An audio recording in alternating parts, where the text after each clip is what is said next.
तांत्रिक ने खोला रहस्य, तेजस और रोशनी की असली सच्चाई आई सामने। उड़ने की आशा। नया ट्विस्ट। दोस्तों, टीवी सीरियल उड़ने की आशा में अब कहानी लेने वाली है एक बड़ा मोड़, जहां तेजस अपने नए बंगले में कदम रखते ही अजीब अजीब घटनाओं से घिर जाता है। रातों में खिड़कियां अपने आप खुल जाती हैं, दीवारों से फुसफुसाहट सुनाई देती है और घर की हवा अचानक ठंडी पड़ जाती है। तेजस की हालत खराब हो जाती है। तभी दरवाजे पर दस्तक होती है। सामने वही तांत्रिक खड़ा होता है। लंबी सफेद दाढ़ी, लाल चोला, माथे पर राख का तिलक और आंखों में ऐसी चमक जैसे सब जानता हो। मैंने पहले ही कहा था, ये घर शांत नहीं है। उसकी भारी आवाज सुनकर पूरा देशमुख परिवार सन्न रह जाता है। तेजस कांपती आवाज में बोलता है, बाबा कृपया अंदर आइए, कुछ ठीक नहीं लग रहा। तांत्रिक अपने हाथ में तांबे की घंटी और रुद्राक्ष की माला लिए अंदर आता है। घर के बीचों बीच खड़ा होकर आंखें बंद करता है और धीमे धीमे कुछ मंत्र पढ़ने लगता है। हवा में कपूर की गंध फैल जाती है। दिए की लौ डगमगाती है पर बुझती नहीं। अचानक उसकी आंखें खुलती हैं। इस घर में सच्चाई दबाई गई है और झूठ ने इसे निगल लिया है। रेणुका चौंक कर पूछती है, कौन सी सच्चाई बाबा? यहाँ तो सब ठीक है। तांत्रिक गंभीर होकर कहता है, माँ, जो दिखता है वो हमेशा सच नहीं होता। सच वो है जो छुपाया जाता है। रोशनी के चेहरे का रंग उड़ जाता है। वो तेजस का हाथ पकड़ती है। मुझे डर लग रहा है। तेजस, कुछ नहीं होगा। तेजस जवाब देता है, लेकिन उसके चेहरे से पसीना टपकने लगता है। तभी तांत्रिक जोर से मंत्रोच्चारण करता है और उसकी माला हवा में अपने आप घूमने लगती है। कमरा ठंडा पड़ जाता है। सचिन घबराकर पूछता है, क्या हो रहा है बाबा? तांत्रिक बोला, यहाँ कोई आत्मा नहीं, बल्कि एक साया है जिसने अपने ही लोगों को धोखा दिया है।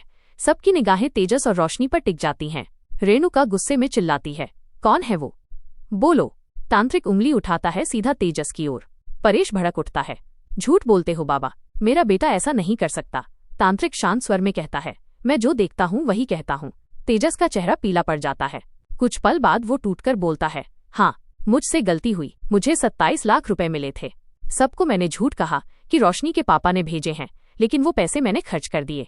मैंने सोचा कोई नहीं जानेगा। रेणुका का गुस्सा फूट पड़ता है। तेजस, तूने अपने ही परिवार को धोखा दिया। और एक थप्पड़ उसकी गाल पर गूंज उठता है। रोशनी रोते हुए कहती है, माँ, कृपया माफ कर दीजिए। उसने गलती की है, लेकिन जानबूझकर नहीं। रेणुका चीखती है, चुप रह, तू भी तो शामिल है झूठ में। तांत्रिक धीरे धीरे मुस्कुराता है। अब सच्चाई बाहर आ चुकी है, लेकिन ये अंत नहीं है। परेश पूछता है, मतलब? इस घर की अशांति अभी खत्म नहीं हुई, क्योंकि ये झूठ सिर्फ पैसों का नहीं, किसी और गहरे रहस्य का है। रोशनी कांपती आवाज में कहती है, हाँ, अब मैं भी सच बताऊंगी। मैं रोशनी नहीं, कल्याणी हूँ। पूरा कमरा शांत हो जाता है।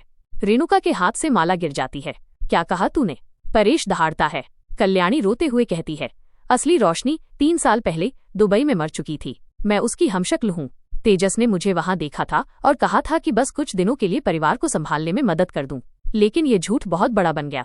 रेणुका की आंखों से आंसू छलक पड़ते हैं।